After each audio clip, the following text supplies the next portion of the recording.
you know what I mean? Like finding things that light your interest, that bring out your personality. Well, and it's also just like making a human connection.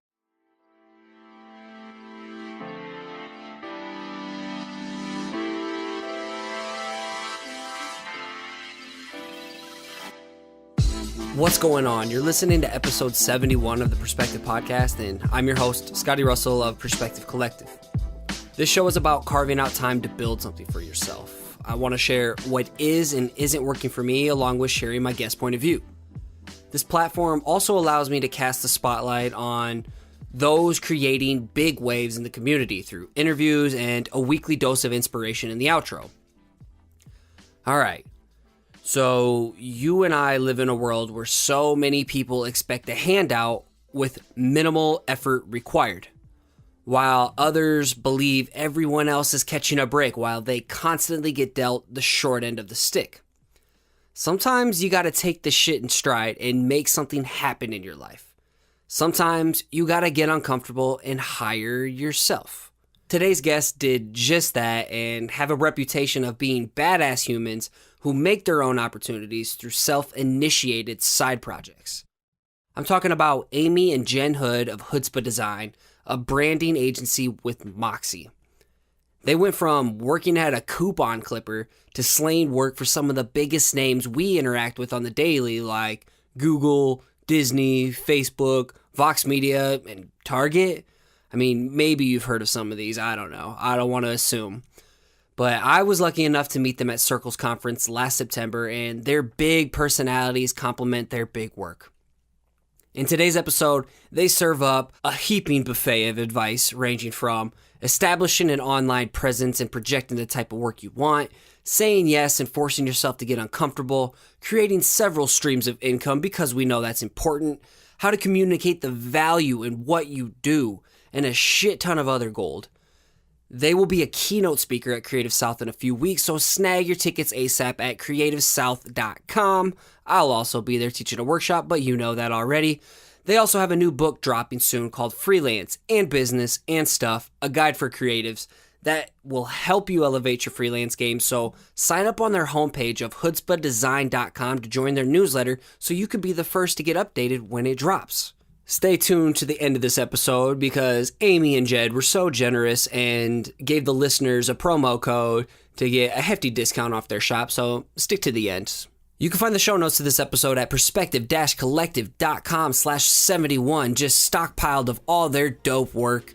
If you think someone can find value in this episode, please give it a share on social media. It's because of your word of mouth that the show keeps on growing, and you know I love you for it. Finally, if you catch some inspiration from the show, create some work and tag me on Instagram, and I'll give it a share where I post each week's episode artwork at Perspective Podcast. Let's get into the show.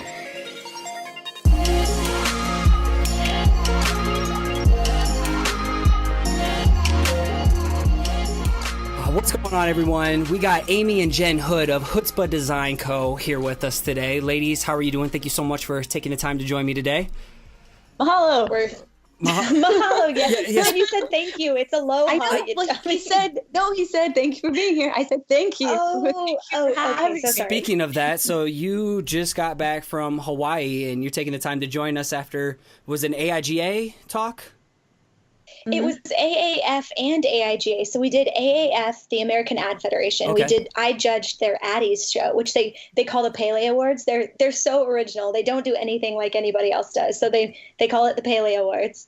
And then me and Jen got asked by AIGA then to do a workshop while we were there, which is kind of based around our book. It's called Taking Care of Business.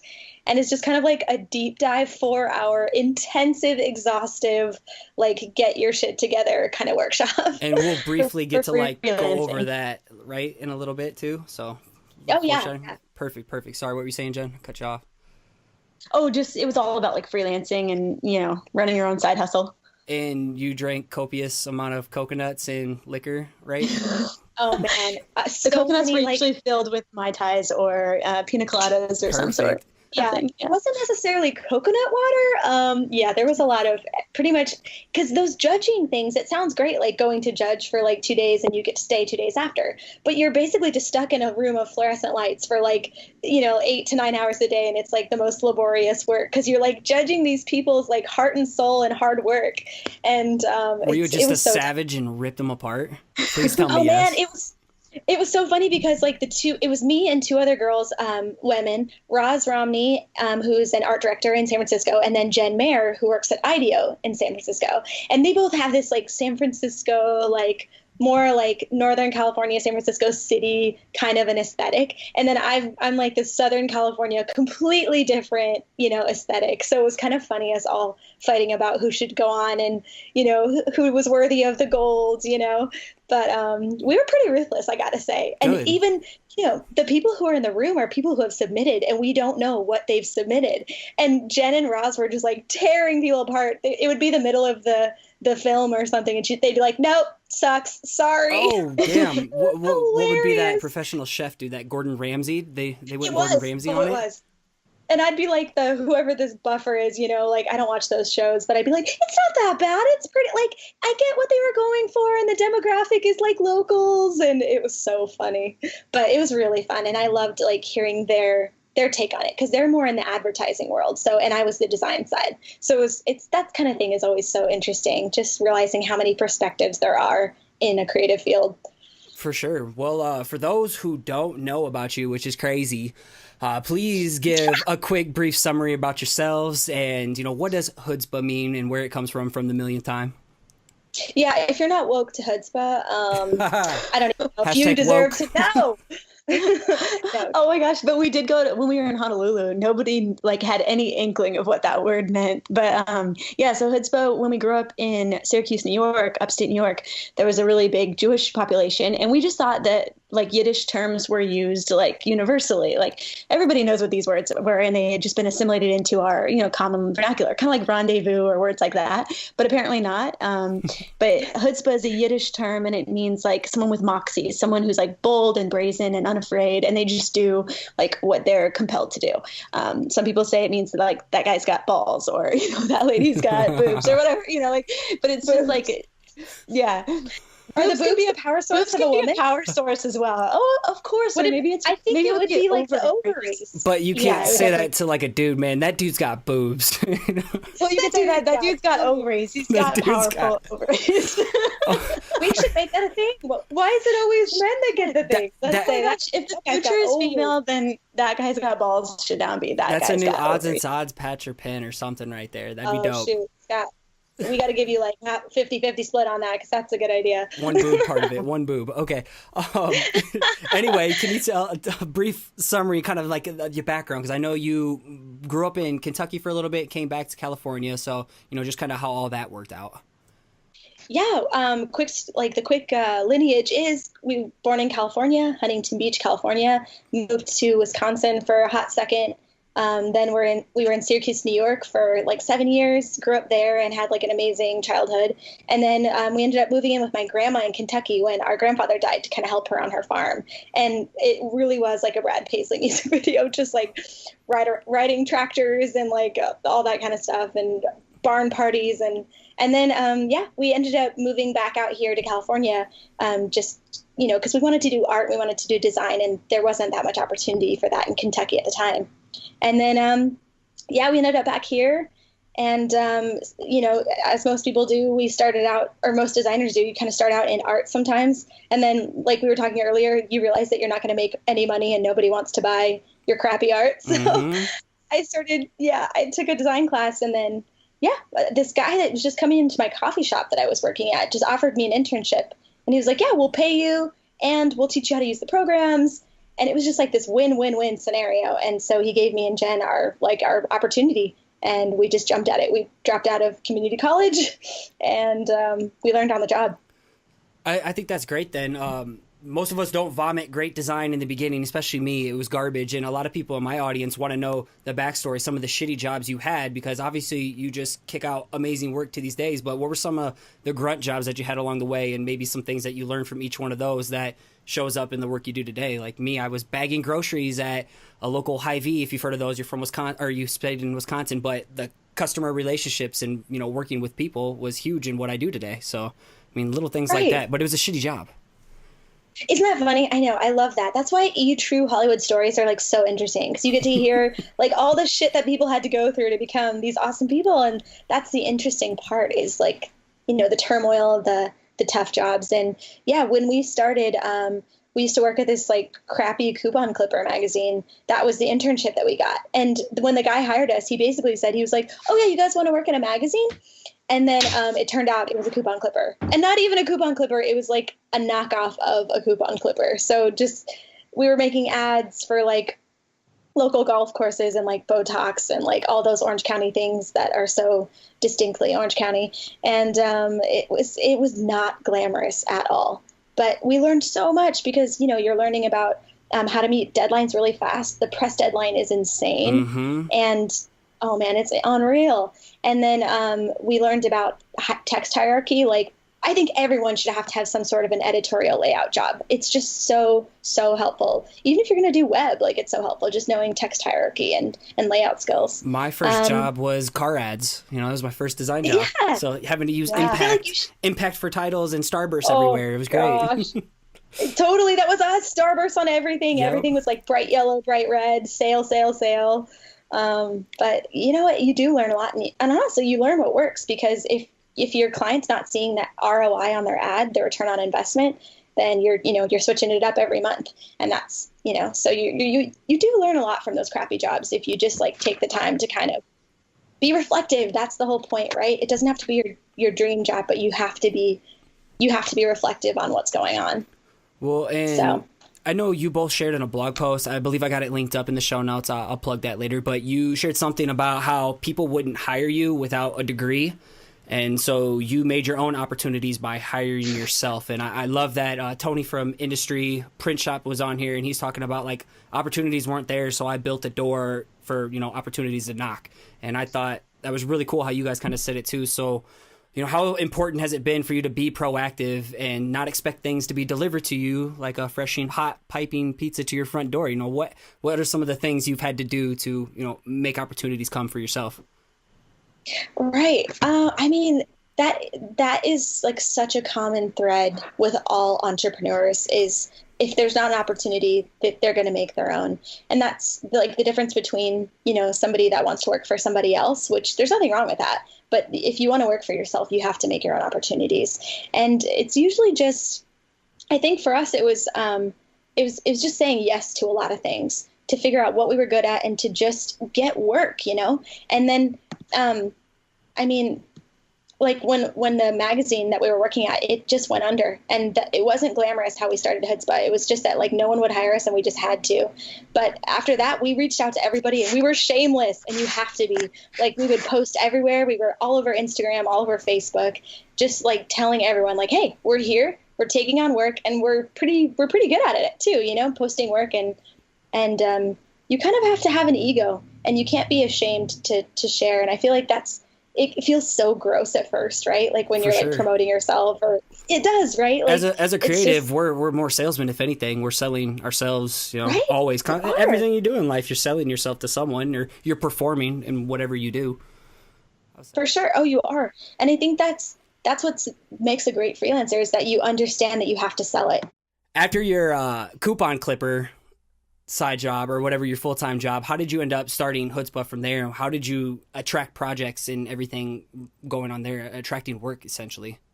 I mean, at first, like, and I think this is so true with most freelancers, is it's your existing network that you're drawing from initially. And so it was like friends, family. We were posting to social media a lot, and we were just still hanging out with friends a lot and just letting them know like, hey, we're doing freelance now.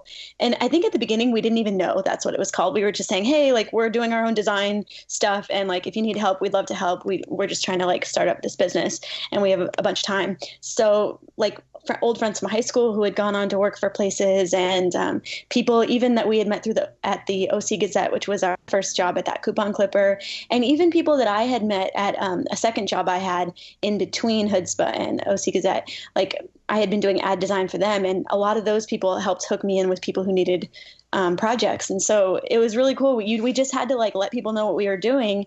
And it slowly started to trickle in. Now it wasn't dream projects, of course, but it was like, it was good enough that people just like wanted to use us. And so as long as we did right by them and did our best, it meant a lot because they started referring us to their friends and we started building this network slowly but surely. But the dream jobs more came about because we started doing just passion projects, doing stuff that we wanted to do, 100%. Showing the kind of work that we could do. And that's your motto of hiring yourself in a sense.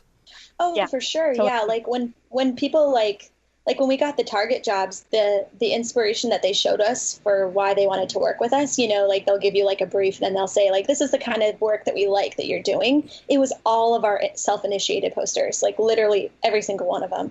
And that goes for a lot of it. Like getting those dream clients that pay you to do the fun stuff, you have to show them that you can do the fun stuff really well. And, you know, that's not client work. That's stuff that you do because you have a passion for maybe the subject matter or, you know, whatever it is. But, you know, finding those projects, like we used to make our own, like we did like voodoo cards for the Lakers. It was like, it was the year that, oh man, it was Steve, the guy that used to play for the Clippers too. But anyway, it was like when we had Dwight Howard for that one year, that awful year. Horrible year. Yes, it was the worst. And so we made these voodoo cards because we were so bad and just like doing fun stuff for ourselves, you know. And, you know, friends would do things like Eric Mortensen does this amazing project with some friends and it's called 10 by. And every year he invites artists to pick like 10 album covers to redo. And so you pick your 10 favorite albums and then you recreate the artwork. And it's just such a fun exercise to just do your own style, but also have like a nice prompt. So it's not just that scary blank page.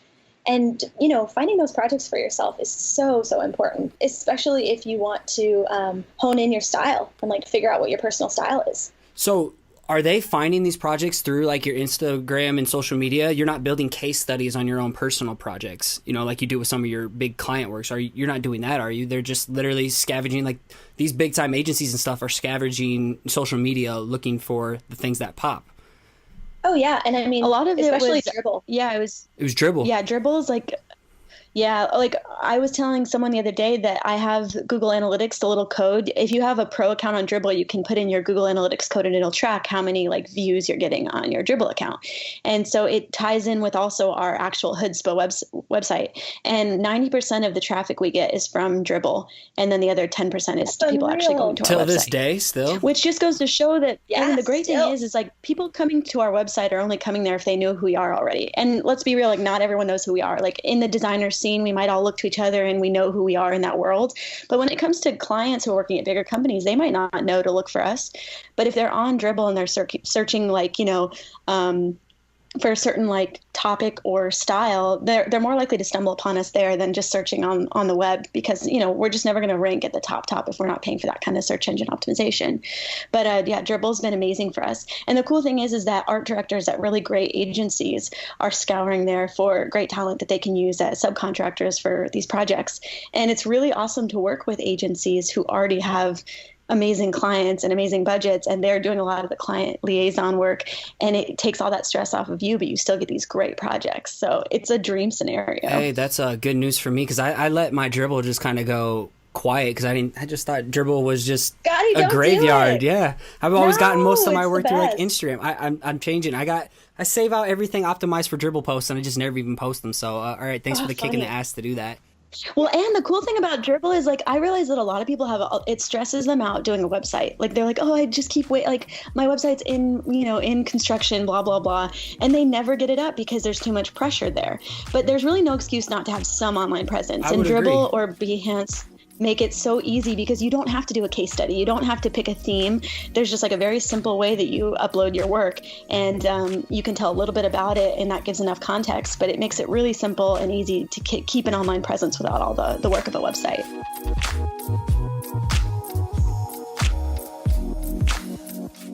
A lot of people have a hard time just like sharing their work in the first place. Was that tough for you, or just did you have like your feet to the fire? You needed to start landing some jobs? Because for me, I didn't even share that I did art for like 20 something years until my buddy stumbled across my sketchbooks and he started forcing me to post them on early days of Facebook. You know, it took me so long to be comfortable. You were a closet artist because you were a jock. Oh my gosh. Yes, that's so exactly what it was. I got the best of both worlds, jock and creative. So, but, you know, was that easy for you guys? Because you have a bubbly personality. I'm a very extroverted person, and I can tell you are too. Yeah. So, I mean, it got easier. For me, it does. For me, I love feedback. I love being like, it's really awful, but I'm like, look how good I am at this thing. Everyone look. It's awful. And then Jen's more, Jen, you just don't need that like outside input as much, but you're also just super talented. And I think we both just realized that we had this following on Instagram that was just easy. It was just an easy way to let people know that we needed work, and we really did just need the work. So that kind of pushed us to be kind of, you know, more outgoing about like, hey, we do design, and you kind of have to have that. Like, it's hard if you're living at home maybe and your parents are like helping you out, or if you like maybe have like a big savings or something to feel that pressure. I think it's good to kind of feel that pressure sometimes. Like, we were just like, we had nothing to lose, and that was the best place for us to be in, because we said yes to everything. And I think people tend to get too picky when they don't have that pressure. They tend to be like, this isn't my dream job, so it's not worth it, you know, or like, this isn't exactly the opportunity that I want, so I'm not going to take it. But you just never know what things are going to lead to, and you never know like what thing that you try might end up being, you know, the thing that you really like. Like, I didn't even know that I liked logos and branding. I thought I wanted to do magazines and editorial for forever, which just makes me laugh now. But, you know, obviously being comfortable in something, it can be scary to change and to branch out, but it's so important. And and forcing yourself to be uncomfortable, even if you have a savings, or even if, you know, you have the full-time job, forcing yourself to take on new projects or try new classes. Like Jen's trying that 3D class that, who are you taking it with again, Jen? Devin Co. Yeah, I did take that 3D class with Devin, and it was amazing. And I'm actually really far behind on it, but yeah, pushing myself to do stuff. And actually, I was supposed to post like updates on like the projects that she gave us.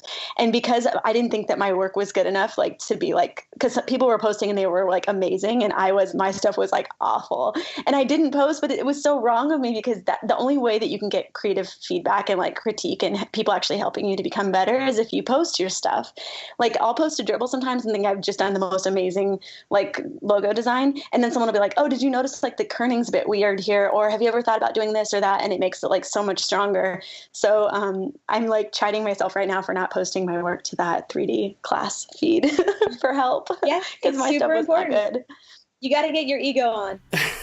Well, I think definitely getting outside your comfort zone, that's been huge, saying yes and figuring shit out along the way. And I'm learning more and more as I'm able to find my voice, that showing kind of your personality, your human side in your work is really important. I think that's something you guys shine at, and a lot of people are attracted to you not only because of your work, because you have awesome personalities. But I mean, Thank you. You're really good at injecting that into everything you touch, and it's easier said than done. But how were you able to kind of hone in on not only your styles, but, you know, finding your voice along with it? Because anybody can just write a dull ass caption to something, you know, and post it, but you can post something dope and then show your personality in it as well. And I know how has that always been easy for you? For me, it wasn't. Yeah, gosh, at first you're so worried when you're young. You want to be taken seriously. Exactly. And it's funny because like you have to walk a line, and I don't think there's anything wrong with at first being more generalist, you know? You're trying to prove that you're an adult, that you deserve a seat at the table, and you're trying to prove that you're not just some college kid who doesn't know what they're doing. So at first you kind of do play that game. You're talking like an adult. You're using words that you wouldn't normally use. You know, you're trying to sound like Batman's butler.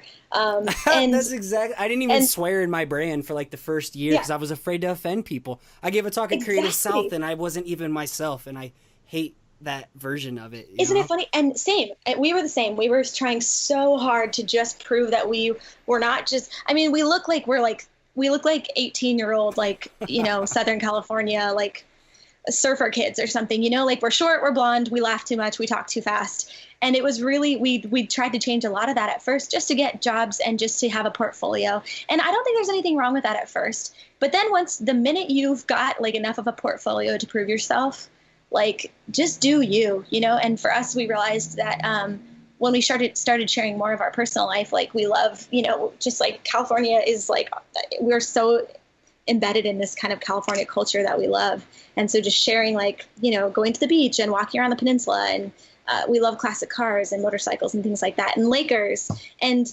Kobe. Those things that make you different, like liking sports in the design world, that makes you different. Sharing those things isn't a bad thing. It's actually something that maybe you have a niche following that can really relate to you on, So we get so wrapped up in trying to fit in when in reality it's better to stand out and be different. Like that was me. I was trying 100%. To like blend in for the longest time, and until I started embracing that I love my cats. I love cats, and I fucking I love pizza so much. That's like part of me and part of my brand now. And before I never thought I could share that. Exactly. You think it's weird, or you think like me loving murder TV. I talk about it all the time. I love horror films too. Like we watched some crazy possession movie last night, and she got too scared and started looking at her phone, and I slept like a baby after it. So isn't that funny? And it seems weird. And Jen's always like, "What's wrong with you?" And I'm like, "Heck if I know. I don't know what's wrong with me." But we all have our different things, and so I guess it's just finding the things that matter to you. And that's kind of sounds silly to say like, "Oh, forensic files is what matters to me," but you know what I mean? Like finding things that light your interest, that bring out your personality. Well, and it's also just like making a human connection. I think that's the bigger story here is like you're telling a story about who you are, because like when you're just another company that has great work, which, hey, that's a great thing to be, just another company with great work. But sometimes the thing that makes the difference is, does the potential client feel like they can connect with you? Do they feel like you're kind of on a similar level, like they can like just get real with you and you understand them? Yeah, and just be human, and are they going to enjoy the process? I think is what they want to know. Like, are you going to be chill to work with, or are you just going to be like a stuffed shirt that it's just going to be like completely boring? Yeah, I feel that, and I'm an extroverted person. I like to go out and drill down to the common root of what does someone else and I have something in common, and I think that's important to show in our brands, even though it's insanely hard at times for some people, especially if you're introverted or need privacy. So I mean, I think there's a borderline of sharing too much. Like if you're doing meth on your Instagram stories, that's probably crossing the line. I'd have to agree. That's definitely a cry for help. Right. Yeah, I don't think that's good for anyone's brand, but that could just be me. All right. Well, I really also respect that you're able to build multiple streams of income. I think this is something we're all trying to do. It's more than just freelance. Like you have Typefaces, Palm Canyon Dry, you have products, you have odds and sods, which you can talk about and plug too. And then speaking and doing workshops, you kind of do it all. What's been the importance of doing that? And has it just kind of naturally happened by just saying yes to things or wanting to experiment, especially with the pins and patch game? Oh yeah, I think it's two things. It's like, number one, it's like, at first we couldn't get a lot of projects that we wanted to do. Like we wanted to do packaging, we wanted to do branding, we wanted to do all these things, but we didn't have any examples of that in our portfolio. And I mean, it makes sense that somebody would not want to, give you a ton of money and hire you to do this thing that you have no example that you know how to do. So it started out as just like we wanted to do packaging. And so we started a pin company and we designed all the custom packaging just so that we could say we knew how to do packaging. And it worked, after doing that case study on our site, we were able to send that to potential customers that wanted that service, and they were able to see what we could do. And so a lot of it was that, just like making our own projects to show what we had. And then the other part is just, I mean, when we first started out, we would sometimes get stuck in this position of having like one big client be 50% of our income. And that's such a dangerous place to be in.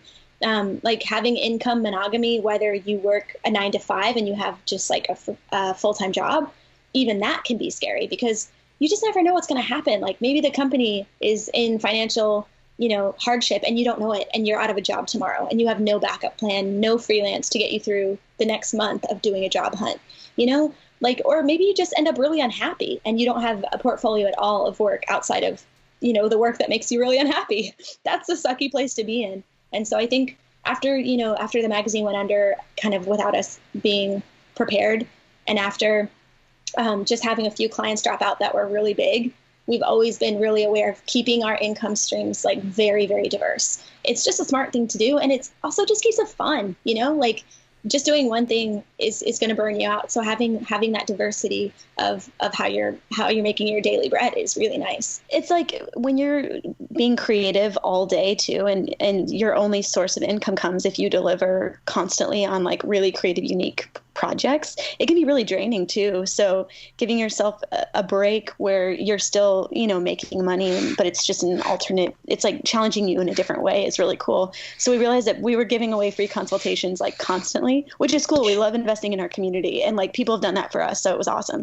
But after a while, we were like spending so much time writing people detailed emails back about like every question they wrote in. And we were like, dang, we should like start consulting like service and just like charge for like a quick hour call. And so we're about to implement that because we realized that like it was taking away from our project time. Number one, like really like we were almost spending like half of our days answering emails. And now we have our younger sister helping us with it, which is awesome. But also we were like, we can, productize this to make it valuable for us as well. And we're still giving people a lot of value back. But that also like justifies us spending this much time doing it during our day. Now we'd have to be careful that we never let it completely take over like all our time, because we still love doing design. But that was also like our motivation behind like getting our speaking a lot better. Like at first it was just saying yes and being like, yeah, this is exciting. Let's try it and do a talk. Like they invited us. Why not? But after that, we were like, oh my gosh, we could have done so much better. Kind of like you said, Scotty, our first one sucked so bad. And we were like, no, we're better than this. We can do this. Yeah. So we just kept trying other things, but it's super fun and it gives you a good break.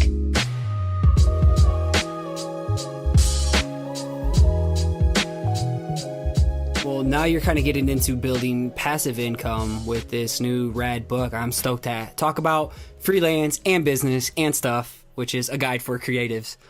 And I would love to hear a little bit more about that, because the hardcover drops in April, and ebook, something like that. We're definitely doing an ebook. And the hardcover is like a soft cover, which is harder than, I guess, an ebook. But yeah, but it's going to be awesome. We've been working so hard on it. And it's basically just a reissue of the book we wrote 3 years ago. And that was based around our Creative South talk that Mike Jones invited us to do about how we started our business. And when we made the notes for our talk, it ended up being 60 pages in a typed document. And we were like, we should release this as an ebook. And so we basically just took that and updated it, because we've learned so much since then. And having been in business for 7 years for ourselves and having been in the industry for 10, we tried to just really, really add a lot of extra stuff. There's a lot of really great worksheets. So people can do like pricing and make their own budgets. That's the thing we get asked the most. Yeah, that's what I get asked about the most to ask my guests, is how they approach pricing and stuff. So without you having to go too much detail, can you give kind of just like a brief what else you can expect in the book too? Just because I think this is going to answer pretty much a ton of people's questions. For pricing, it's so tough and it's really hard because so many factors weigh into it. And I'm sure you feel that way too. But I do think it's really important to find people that you can be transparent with, that are in your same industry and maybe at your level, a bit above or even a bit below, just kind of everyone being really transparent. But for the book, we kind of go into basically just like how to figure out what your needs cost you, and then making your budget, and then figuring out like what you want to make in a year, and just figure out your ideal, and then kind of working your way backwards from there. And besides that, we cover like how we set up our file systems. Like, I don't think people realize how much time and money is wasted by just being disorganized as a freelancer. Like, that was one of the huge things that got our business just really, really efficient and productive, was just file structure, file organization, having decks for everything. So like we have decks for pitching quotes, pitching logos, pitching everything, just ready. And it's just plug and chug. So we have examples of that kind of thing, the basics of like writing a contract, just like every little nitty gritty thing you would need to know to start doing freelance and doing it efficiently. Perfect. And it's filled with rad artwork. I know I commented I would have just bought the book for the artwork, and all the information is just a bonus. So did you say there's like tearaway posters or stuff in it? Yeah. Or? Oh yeah. Me and Jen are always so worried that we're not giving people enough. We're always like, I don't know, we're always just trying to give way too much. But when we were almost done with the book like a month ago, and I go, Jen, you know what I'm going to do? She was like, no, already just no. I was like, I'm going to make a custom illustration for every chapter. She was like, don't do that. We're already done. Why would you do that? Like, we don't have the time. But I did it. and it was really fun. And now there's a tearaway poster for every chapter of the book, which just adds some fun value. It's a value add. I mean, this whole business is about value. What's going to be that little extra thing that someone wants to buy? What's going to be the extra thing? Exactly. And that's what I thought. Because business books are so dry, and it's so hard, especially on something like this, which is telling you like how to like file business licenses and all that boring stuff. We wanted to make sure it was super fun, so we tried to keep it really light, and there's all these fun illustrations. So yeah, you should buy it if just for the posters. There's 13. When's it drop again? And that way I can plug it in the newsletter that specific day as well. Yeah, so we're basically almost done. Jen doesn't want me to give a specific date, but it's going to be late March. Okay, whenever it does, just ping me and I'll let it know. Okay, I'll give you a heads up. I think once I finish reviewing today, I'll have a specific date. Perfect. Yeah. Awesome. And something that's also I really enjoy is that you guys are all about community. We've talked about this being active, and you're big in collaboration too. And I know Josh Ariza, you guys have teamed up with him, and you guys all kind of co-host a thing called Connecting Things. And can you go in detail about how these functions so someone could keep a lookout for one that's close to them? Yeah, we actually have, we started the location here in Orange County, and then people who came to our events here who ended up moving away or were just visiting and saw one and then went back home, started a few in different locations, which is awesome. So we have locations in Louisville, Kentucky, and Denton County, Texas, and Colorado Springs, Colorado. So those are the locations. But if anybody wants to start one, if they feel like their community is lacking a creative epicenter that draws people together, then definitely contact us, connectingthings.co. But the reason we started it was we're smack dab locationally between LA and San Diego. And everybody creatively here who started out always assumed, oh, there's no creatives here. There's no great companies to work for. Like, we have to go to LA. Like, LA is where it's happening. And so there's just like this mass exodus of talent. And really, LA is an oversaturated area where it's hard to find a job anyways if you're talented. So we started talking to some friends, Josh Ariza, Josh Ritchie, Aaron Shintaku, Ryan Hack, and Braden Flynn. And we were like, and Cole Crecilius, and we all had kind of like tangential skills. We weren't really doing exactly the same thing in many cases, but we had like complementary creative skills. And we would ask each other for referrals on who to hire locally for things. And we realized that we all knew so many creative people between us all, but we weren't using them, like we didn't know them ourselves, but everyone else knew different people who could add benefit to what we were doing. So like, okay, we need to create a group where people can come to this and actually start using local service providers for these creative services so that we can start like creating a hub here that people want to stay and invest in. So it started out just as us like comparing notes, us like eight of us, and just kind of like trying to make our business better. And then we kept slowly inviting friends to like hang out and like take part in these sessions. And then slowly it became too big, and like we just had to make it more official so that more people could come. And now I think it's like 200 people come once a month. It's like 250 to 300 sometimes. Do you like bring in speakers then now? We do, yeah, and it's so great because everyone just donates their time. It's been such an amazing community. Like, no one's making money. Everyone's just doing it purely because they want this community. And so it's been really interesting, just like the amazing people that come and just will donate their time for free, donate free food, come set up chairs. Like, it's so neat. And it really introduces you just like all the amazing stuff that's going on right in your backyard that you had no idea. I think those kinds of events are so crucial. It can be so awkward to go into a room full of people you don't know and try and like make friends as adults. It's like the weirdest thing in the world. At our night events, we have beer. So there's that. Yeah, but it is important. You got to put yourself out there. And luckily we do it kind of like church style because a lot of us still go to church, or some of us grew up in the church. And there's always that mentality of like, at the very beginning, we have everyone turn to someone they've never met before and introduce themselves. And it's like the one good thing we all learned from our Baptist youth, maybe. But it is nice just like forcing people to meet somebody new and create that connection. Because Jen's right, man, at our age, it's so awkward making friends. You're like, I don't know. It's like, it just feels so weird. So it's nice to have that. So if anyone wants to start a chapter, we are always super stoked. I think we've got some people in Hawaii and Brooklyn starting chapters now. So we're slowly growing, and it's so cool. But other great creative communities are like Creative Mornings has an amazing group. What are some TED Talks does a lot of things. There's so many great. Yeah, I was going to say AIGA.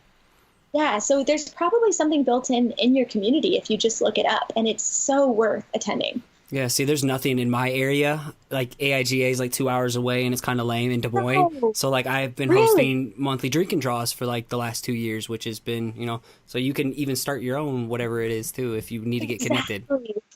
That's so fun. Drink and draw is a fun one. Yeah. Do you guys meet at the same brewery every time, or do you switch it up? No, it started off at breweries, but it was just too loud at some of them, and we ended up. I connected with someone who owns a co-working space around here, and so I did a couple murals at their place and got to know them really well, and then they just let us host the event there each time. And then we have local brewers that I've done a little bit of work with too, and they donate beer, so it's been pretty rad. That's perfect. Yeah. And it's amazing to see like you're doing it at a co-working space, but that's beneficial for them too, because exactly. designers are coming in. So that's kind of the benefit for people donating free stuff. So like if you're wanting to start a chapter, but you're like, oh, how would we get free food, or how would we get this?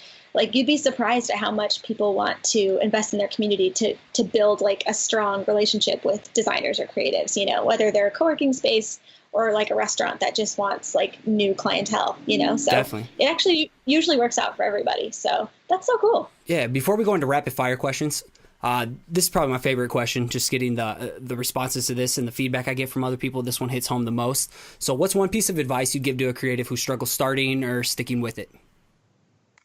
Oh man, it's tough. It's like, I have two little pieces. I won't keep it too long, but I think a lot of freelancers kind of get too stuck in this thing of like, if I'm not feeling it, I'm not going to do it. It's like we have so much freedom that sometimes I think we take it for granted a bit and we abuse our power.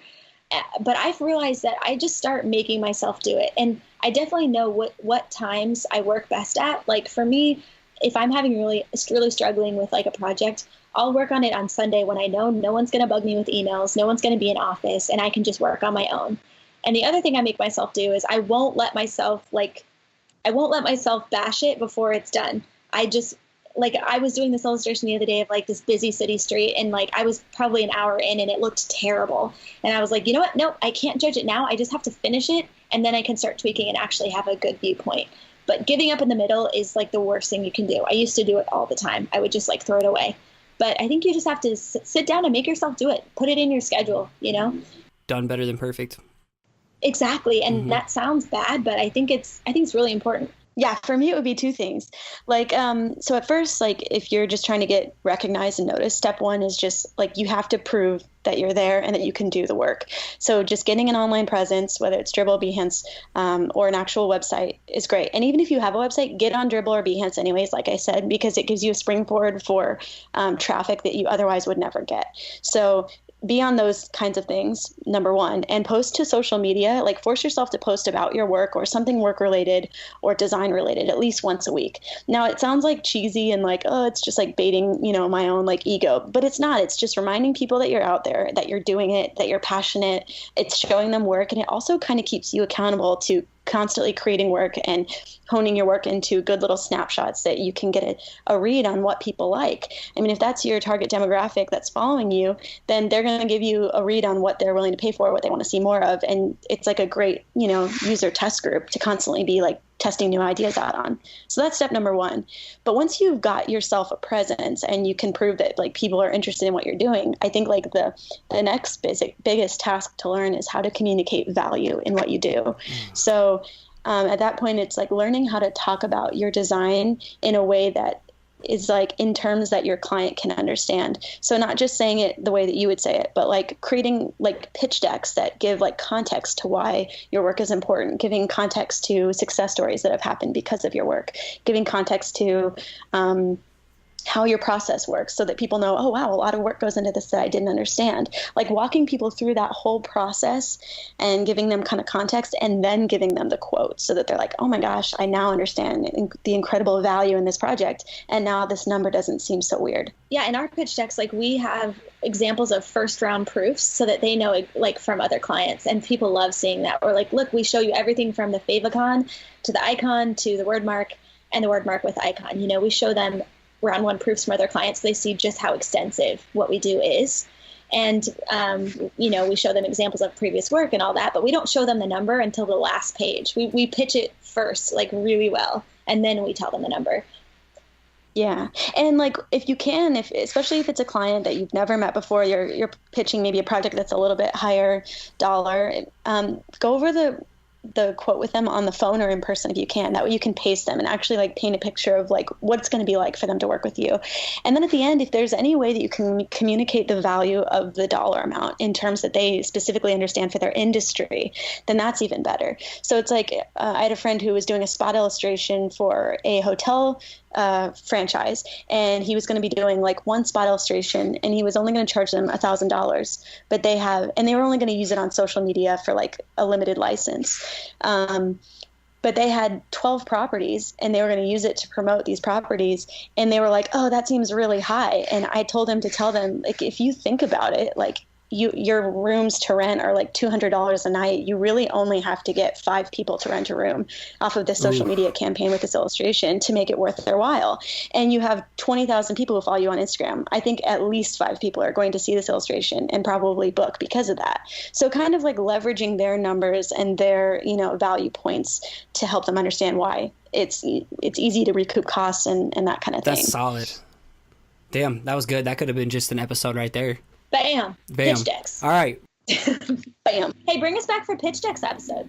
Yeah, I seriously would if you want to be back on. That would be awesome because I need help with pitch decks too. So I have a pitch deck basically just for like sponsorships of the podcast if I can find the right one, not like some mattress company or something like that, All right. Yeah. All right. Rapid fire questions. Shout out to Casper. Shout out to Casper. Yeah, we have a Tempur-Pedic.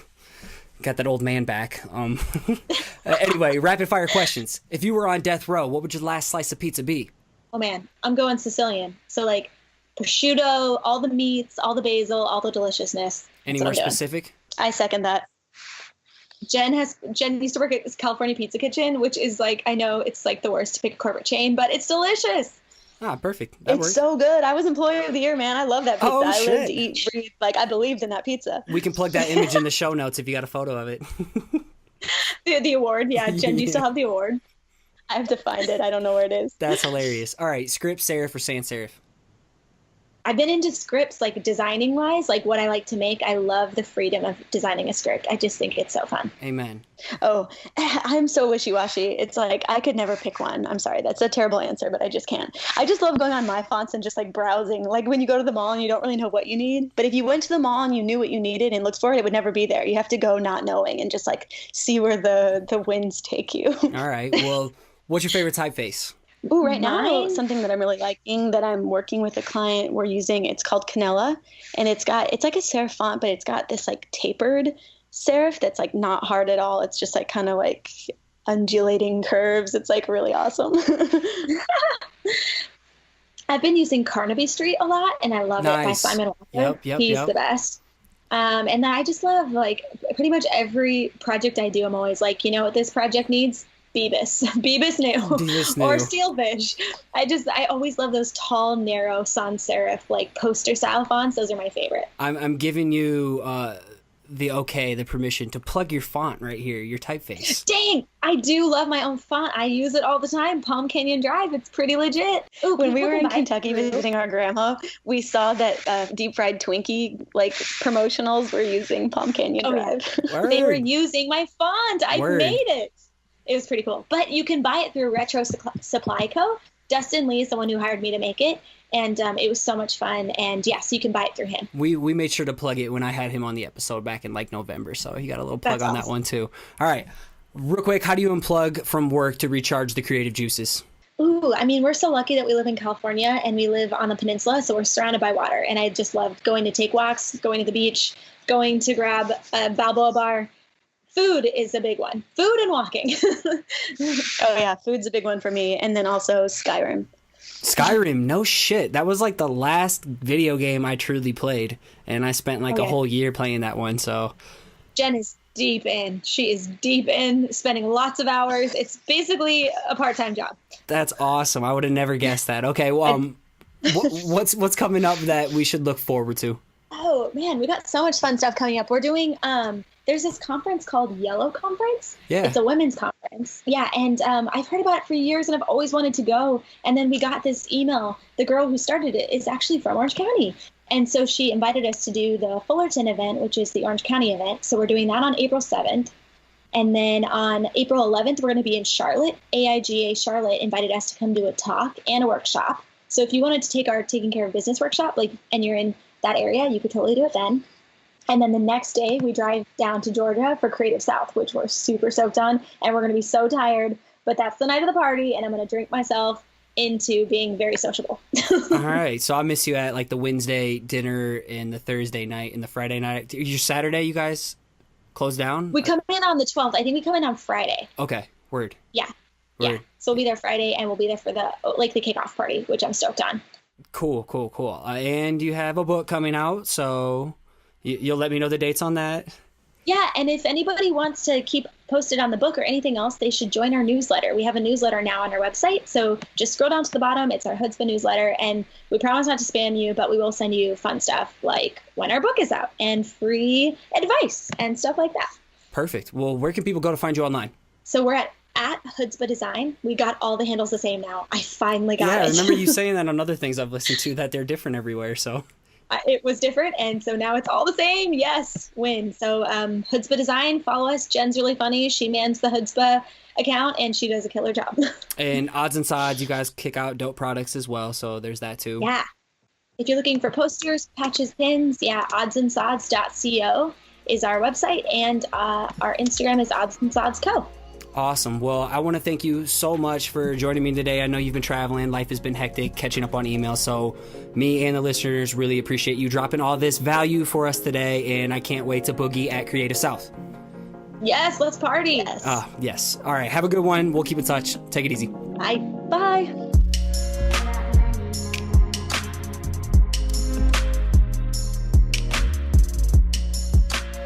There you have it. Jen and Áine Hood of Hoodzpah Design. I've looked up to them for a long time now, multiple years, so it's been a highlight for me getting the chance to connect with them and share their story with you. They do so much for the community, and they do it the right way by bringing others along for the ride. What makes them even cooler is that they wanted to give you, the listener, 30% off their shop with the promo code PC30. How rad is that? I know, pretty rad. Follow them online, buy the shit out of their merch, sign up for their newsletter for free tips and to be updated when their book drops. I know I will. Thank you, Áine and Jen. I appreciate you. This week's dose of inspiration goes to Ashley Arsenault Jones of Small Chalk on Instagram. See, I met Ashley last year at Crop and have been low-key stalking her illustrations, chalk lettering, and murals ever since. She's an extremely great friend, insanely supportive, and will be a speaker at this year's Crop. And she recently did an interview with my homegirls over at Drunk on Lettering podcast, and I think you'll love that interview, love her work, and just love her as much as I do. If you're enjoying what you hear and you want to support the growth of this show, I have a few ways you can make that happen. The first way is by becoming a backer at patreon.com/perspectivepodcast, and with as little as your weekly cup of coffee, you can help me cover weekly, monthly costs that go into this show, as well as just the growth of this show so we can continue to evolve and get bigger and better. So thank you to everyone who's become a backer so far. The second way to support the show is for you crypto heads out there. In the show notes for each episode, I'll have addresses for Bitcoin, Ether, Litecoin donations if you prefer to go that route. And finally, you can leave a ratings review over on iTunes. And not only helps the show get discovered, but it gives me an opportunity to give you a nice little thank you plug, like this week's rating and review. And this one comes from my homie Brad, aka Graphic Design 79, and he titles this one, Fresh Perspective. As a designer and letterer myself, it's great to hear from others in the industry. I sincerely enjoy Scotty's podcast and the artists that he has on the show. It's refreshing to hear the trials and tribulations, as well as the positivity from others in our field. I especially find it rad to hear how people have learned from their mistakes and capitalized on their wins. Keep up the great work, Scotty. What you are doing is an inspiration. Man, Brad, you and me go way back to the early days of Instagram. Thank you so much. And for everybody who wants to know what Brad's work looks like, check out Graphic Design 79. This dude's got some wild talent as well, and I highly suggest you check him out. And as I wrap things up, I want to give a huge thanks to Áine Brennan for making this episode sound so good, and a huge thanks to Nick Jenkins of Blookah for all the dope theme music you hear on this show. Check him out at SoundCloud or Instagram at Blookah, that's BLOOKAH. And as you finish your week off strong, I want to encourage you to keep showing up, keep putting in the work, and keep creating. You got this.